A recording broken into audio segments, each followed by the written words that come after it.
Soren and I knew that we're going to have to start repitching the game to anyone who is ready to collaborate so we can have funds for Old World. So it was just fully stressful.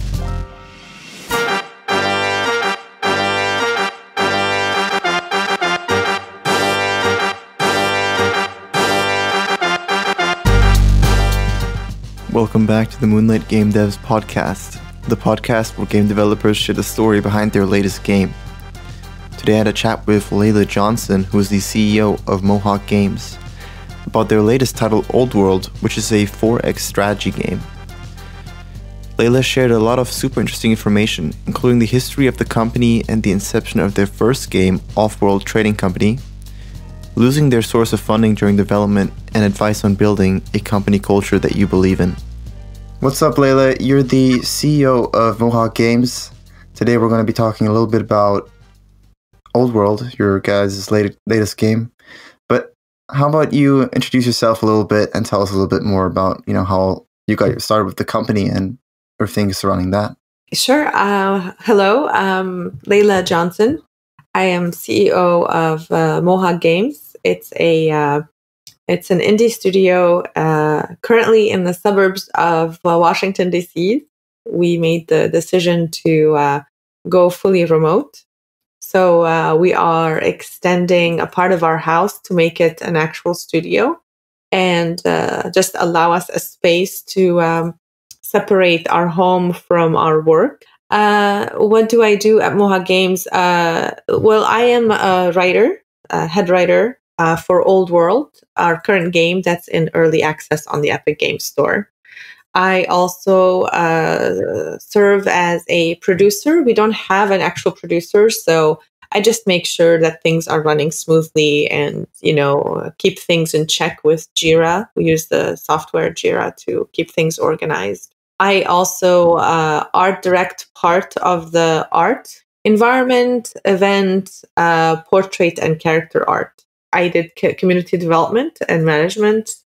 I'm in charge of marketing, a little bit of biz dev. We're a very small studio, 10 full-timers and few contractors. I might come across as wearing multiple hats, but actually our studio is made up of people who can do multiple things. Yeah, that's awesome. It seems like, you got a diverse set of roles there, really ranging from like a multitude of different disciplines. Yeah. Maybe you can just take us back, like chronologically. Tell us how, Mohawk Games got started and what is your guys' background? It started when I met Soren Johnson on Match.com. In 2006, I met Soren. He was lead designer on Civ 4, co-lead on Civ 3. I was studying to become a diplomat for the State Department. That's, I was working teaching a language to diplomats while going to school, and I made a game dev. A year later, we were married, and Soren said, "Let's move to San Francisco," which is kind of,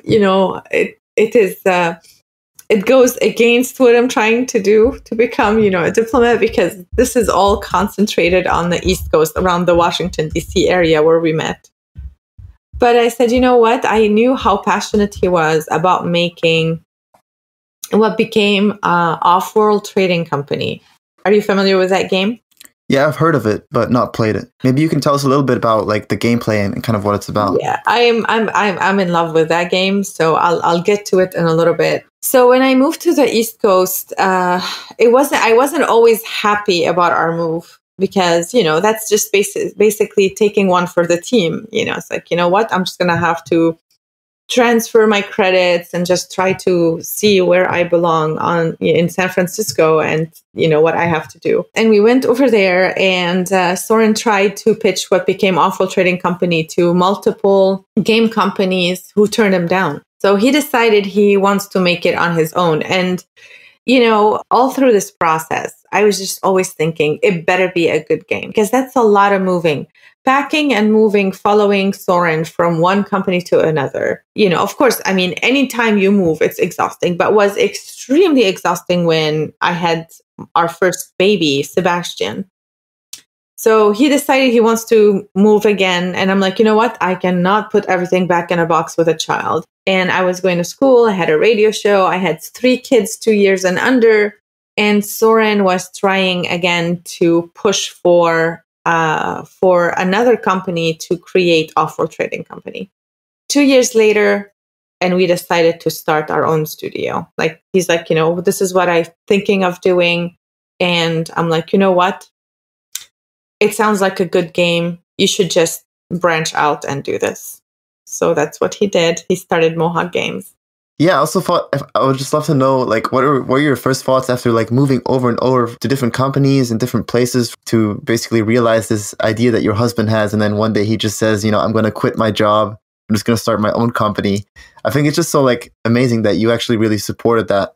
Was there any point where you thought, I'm not so sure, entrepreneurship is a little bit risky? Yeah, there was a point where I'm like, you know what? Soren is never going to be able to make this. And he's going to need to find this out for himself. I was like, you know what? If he's going to continue trying to follow, a company to give him the funding to make Offworld Trading Company, we might end up without him having a job. Like, I was worried. I needed to make sure I have the education to support him later if we were to be without a job. It was also stressful to move from one place to another with a kid. But most importantly, I mean, I kept focus for my own career. Like, I wanted to make sure that I finished what I wanted to do. So yeah, there was a time where I was like, this is never going to happen. And I need to make sure I pay attention to my life. So that's the story of how we started Mohawk Games. And the name Mohawk Games, I don't know if you've seen a picture of Soren where he has a mohawk. Yeah, I have actually, yeah. I was always also curious if that was the origin for your name of your games company, but that makes a lot of sense. Yes. Yeah. Soren had a roommate in Stanford. And his roommate made a bet that if Soren were to lose the bet, Soren has to shave his head. Oh. And he had that mohawk, and, it became a signature. And it taught him a lesson in, being humble. So he created a game company and named it Mohawk Games to remind him that, he doesn't know it all. Yeah. So, tell us a little bit about, you then made a Offworld Trading Company and it was a big success. Yes. So I'm very careful with saying big success. I mean, to me, where when I look at Mohawk, at Offworld Trading Company, how to assess a game that caters to a niche, like it's a niche game. It's for specific players. So in those terms, it's definitely a success. Probably sold around 600,000 copies. So for people who like to play these types of games, and in this particular this particular group of people, that's definitely a success. Yeah, absolutely. I think for most companies, selling that many copies would be a success. I guess it kind of depends on the studio size, of course, and the budget. How many guys were you when you released that game? I think we were probably 6 people. Okay. So yeah, still a pretty small studio. Yeah. Yeah. Yeah. It came on early access. I mean, I started streaming the game and by accident created a community for it. It was extremely positive. The community was so awesome. And I would compile a list of data I collected or feedback from the community. So in the evening, Soren would come home, and when we could put the kids to bed, I would sit with him and talk about design ideas that were brought forth by the community. We'd argue because, I mean, Mark, I loved the game. I played it all the time back then. I played 3-4 games a day, came back from work in the evening, on the weekend.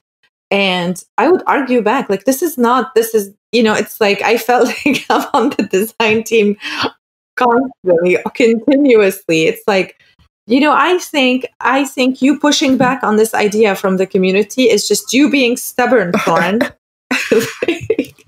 I remember, those days, and that is how I was brought into the later what became like full immersion in game development world.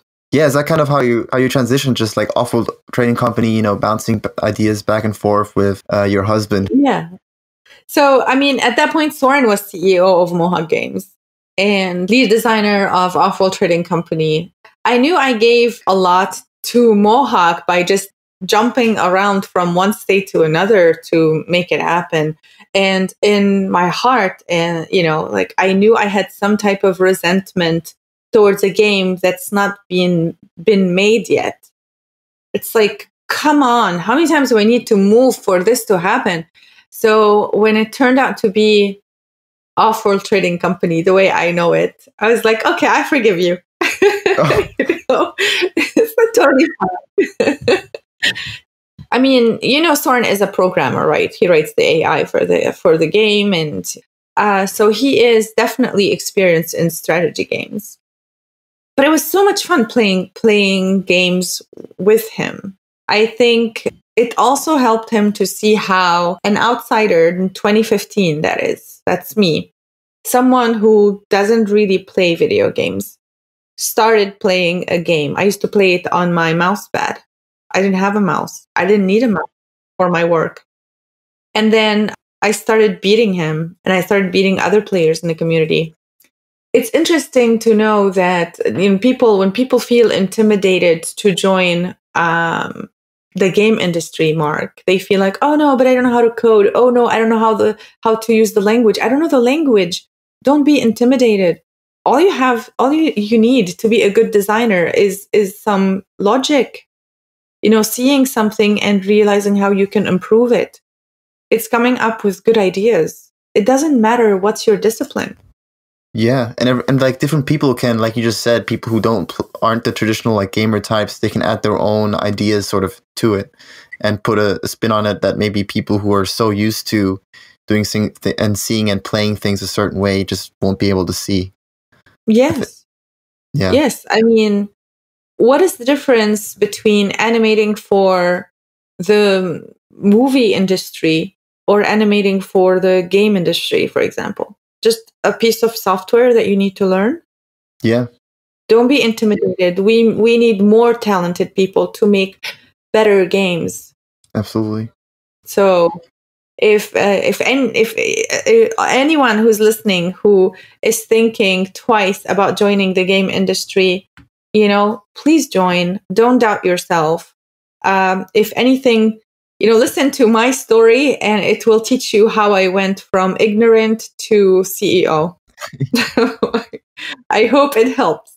You guys mentioned that early on you were working with publishers and such. I just want to know, how did you guys kind of pitch it to the publishers, your first game, and then I guess Old World as well? How did that go, and kind of what did you guys learn from raising money for your company? So the first publisher for Offworld Trading Company is Stardock. The publisher for Old World has a very interesting history because, we had a very difficult year last year, about a year and a half. Our publisher for Old World is Starbreeze. And I remember flying to Sweden and meeting the team.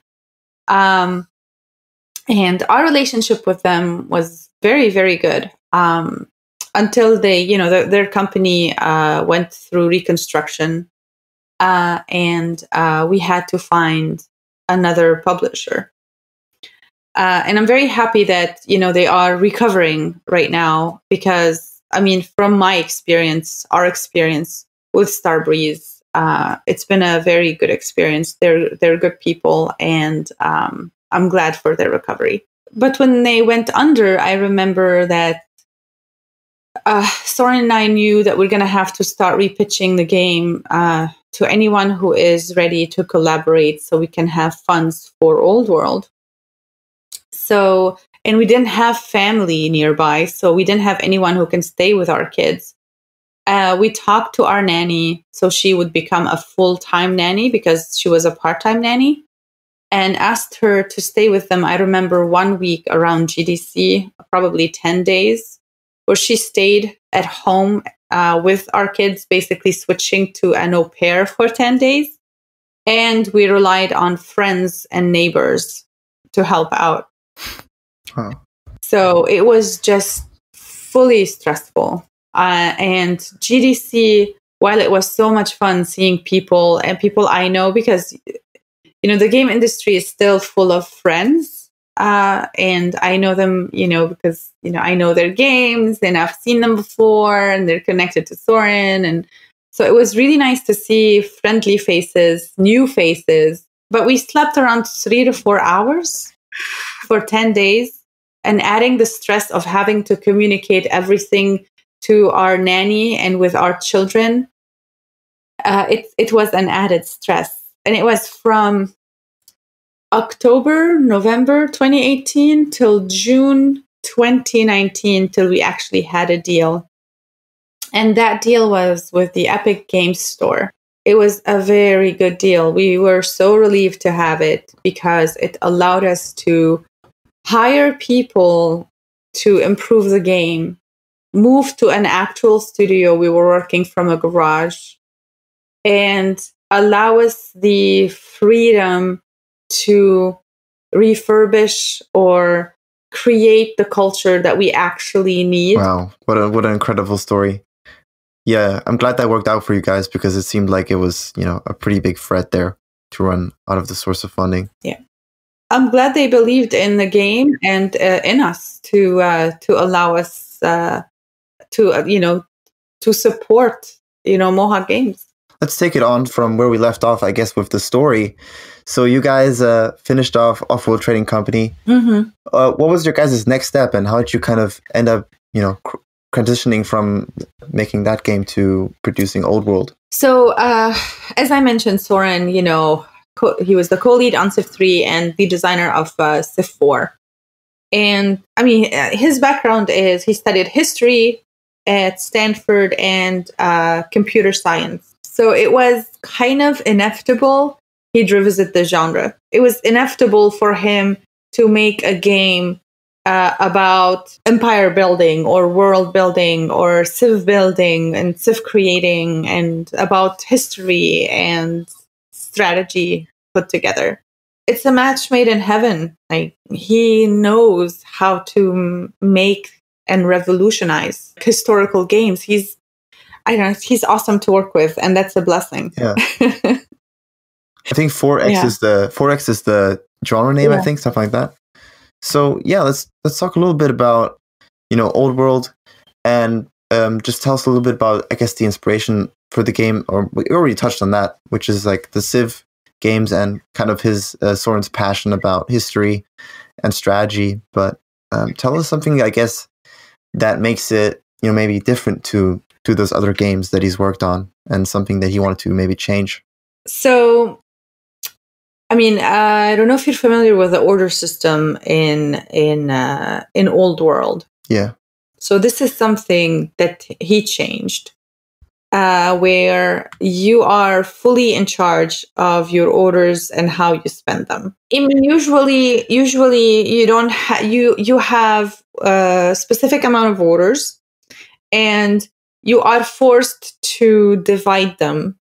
Like, you can move your worker, but then you have to move your unit or whatever the game tells you need to move. You cannot spend it all on moving one unit. You have to move different units. What Soren tried to do is make it playable and balanced enough for you to have the ability to move. Let's just say that you need to spread religion, okay, or you need to attack a city and you need your troops to get there faster. Well, this allows you to move your unit there by using your orders all on the unit. So kind of a way to, prioritize certain strategies and resources and kind of diversifying the gameplay and strategy for that by letting you prioritize certain. Right. It allows you to be more in charge of the strategy. So the AI in the game or the game isn't having part of the fun. You are deciding what you want to do. Yeah, I can definitely see that. In like wholly, like it just gives you that flexibility or that ability to call the shots. Yeah, and like you get your units fatigued because you are exhausting them, moving them nonstop. So they do get fatigued, which is even more awesome. Like if you are an actual ruler and you're forcing your units to keep marching, they're gonna get tired. You're not giving them a break. Yeah. So it's just this another thing where, you feel very connected to reality with that. Yeah, it's a smart way of kind of combining, like you said, reality with a game mechanic and balancing the game through that. Speaking of, you touched on history as well there and kind of how it was a passion and inspiration for the game. I'd just love to know how you guys kind of tie your history into the game. I know there's an event system. So tell us a little bit about the process behind creating these events and combining history and old world. The historical part of the game is more tied to the event system. And this is where I come in. On the design side, I am the historical writer. So when you start Old World, you see a character. Yeah. And that's the leader. Like, for example, Philip II, Dido, Ashurbanipal, Nebuchadnezzar, Cyrus, like all of those are the leaders. We have 7 civilizations and you have 7 leaders.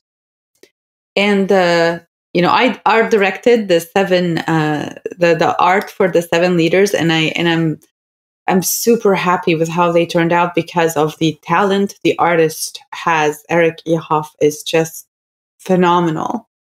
I'll send him historical reference and we talk about the personality of the leader based on my reading and my research. And, he'll create those masterpieces. And it's so great working with him and everyone on the team. But I'm just picturing when you start the game, you see that leader and there's a bio right next to the leader, which tells you about, and they are actual historical facts. I mean, I put facts between, quote unquote facts, because, for example, Romulus his story is based on a myth. So I don't know how you can use facts, but this is what the facts that we have that are out there, how he started Rome. Yeah. So basically, I'm the one who researches these things, writes them, puts them out there, and decides what part of those are going to be mechanics. Like the Egyptians are the builders because Hatshepsut, is the builder. Like different civilizations have different things. So this is how I chip in terms of design. And they're still very flexible. We go back and forth, adding, removing, balancing. One day, I was listening to a podcast about an empress. Her name is Olga of Kiev. And it was a crazy story. It was a story that where her husband, he was assassinated by part of their kingdom, not barbarians, but a tribe. They were a very strong tribe that was part of Prussia. And eventually, she spiked their drinks and she killed 5,000 of them that day. And then she took her troops and surrounded the rest of their villages. They were under siege until for months, until they're begging her to make peace. And she said, sure, send me some of your doves and birds to make peace, And she put sulfur in those birds and burnt down their villages. I kept saying, wow, the more I, learned about what every single step of her story was wow. So I broke the story and I put it into Old World, adding mechanics to it. I turned it into an event because it's crazy that something like this happened in history. Yeah, and I'd just love to mention that we're probably gonna, maybe you can send me the link and then we'll put it in the show notes as well. It does sound like an amazing story. Yeah. But sorry, didn't want to interrupt you there because I just love to know, how does a kind of historical event translate into a game mechanic in Old World? So in Old World, someone will assassinate the king and then you're ruling. And when that happens, you will see an event asking you to marry their leader, like a marriage proposal. And one of the options is, send me your best men. And it's a chain.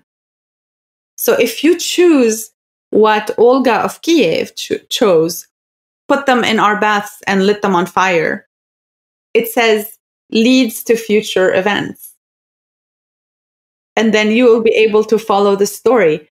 But don't forget, you're also playing a game. It's one of the options. You have to choose the option that's best for you. The other two options are alternative history. You can change the story. Yeah, I was already wondering that if you guys explored like changing the story, doing all kinds of like different alternative history stuff. Yeah. That sounds like a lot of fun to do for sure. It is. It's my way of making the game as historically connected as possible. Part of me always wants to create educational games. And Soren and I think our biggest link, the thing that we have in common the most, is this passion for history. We used to read just like school books for history as our pastime in car rides. When we drove from one place to another that takes like 2 to 3 hours, I would read just history books. I'm still finding stories that work in Old World. Not every story is mechanizable. I can't turn every story into a story where it works. Because, for example, incest doesn't work in Old World because that will totally mess up the family tree. It will give you a horrible gameplay. So I can't add that. Hatshepsut was married to her half-brother. I can't make that part of the Egyptian civilization where, you can also marry your brother, because that would lead to a disaster in Old World. So as much as possible, we keep things historically relevant and historically playable. But yeah, how did you guys kind of approach marketing as well, like community management? Is that something you guys were focusing a lot on? So because I'm also in the community, I do a community management and development. So I came up with an idea where we needed portraits for baby rulers. You're a ruler, you have a baby, and we have a baby photo, and we need more of those. And I'm like, okay, well, I can marry art with community. And I told the community, send us your baby photos if you want your baby to be a baby ruler in Old World, because, we need to first have the right angle to be able to draw them.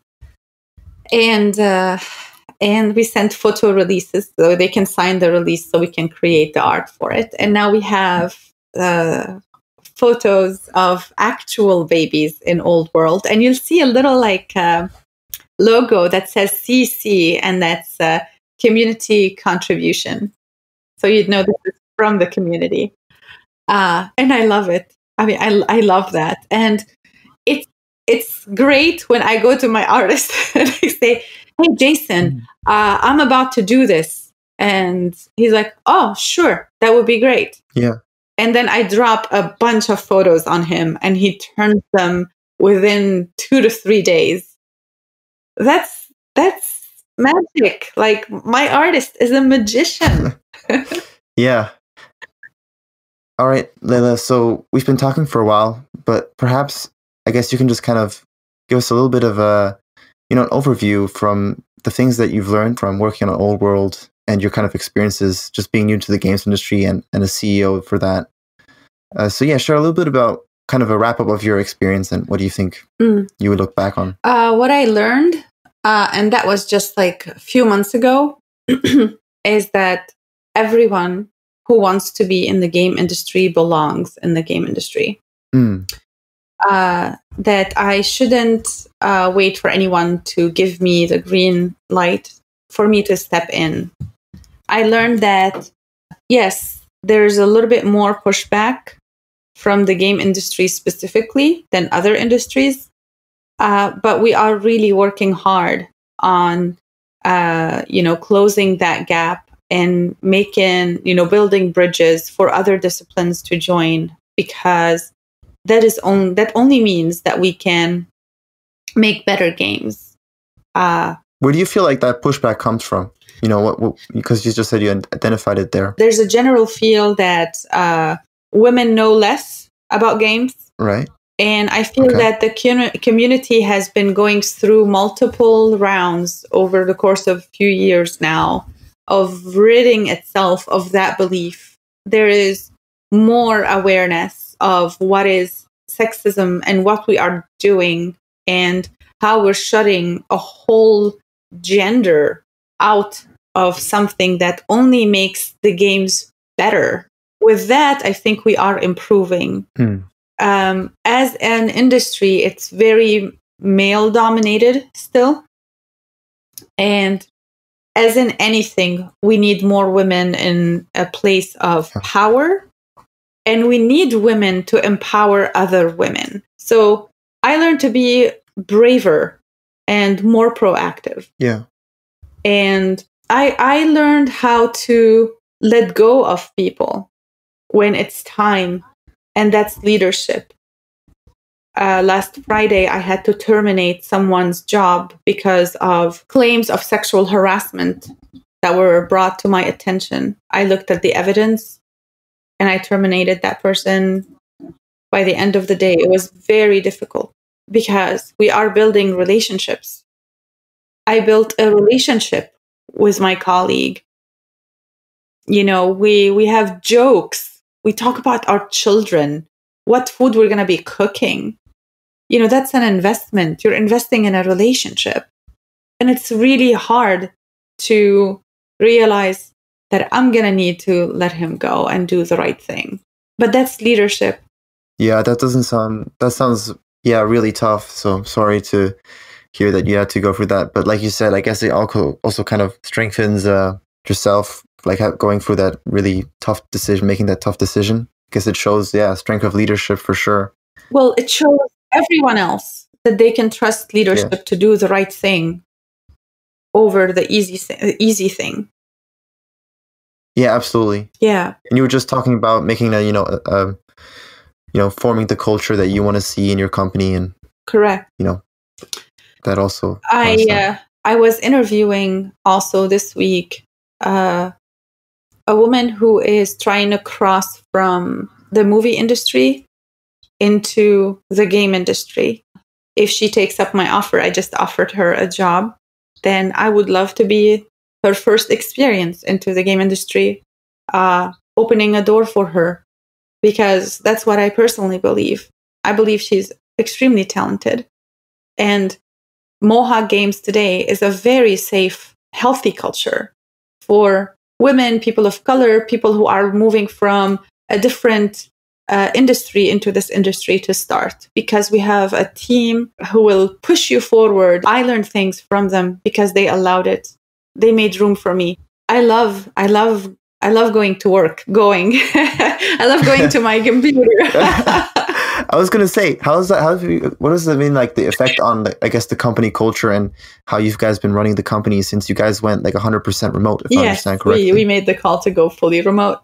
Nothing really changed in terms of production. And I feel like the team has been embracing it and enjoying it. I tweeted yesterday something where my car is upset with me because I get in my car and my car is like trying to calculate the distance between my home and my previous work address. And I think it's like my car is trying to tell me, hey, you're going to get fired. You better go to work. Like, my car is confused. That's the only thing. Yeah. No, I am very proud of my team. I am proud of the culture we are today. Definitely when you're like a small startup, every person is just a much bigger investment because they just, carry a much bigger percentage of the workload. So it needs to be a culture and team fit for sure. Mm-hmm. And everyone needs to have chemistry with that person and work well together. Yeah. So yeah, thanks so much for sharing all of that great information, Leyla. And I wish you all the best for your upcoming release of Offworld. Well, thank you very much, Mark. This was a very lovely conversation.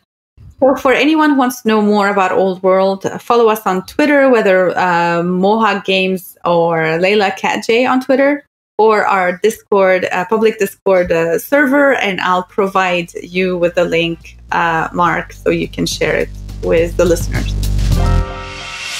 Thanks for listening to the show. I hope you enjoyed it. To make sure you don't miss another episode, hit that subscribe button on whatever platform you're listening to and leave a comment or review. It really motivates me and helps me improve the show. Have a great week and be sure to tune in for next week's episode.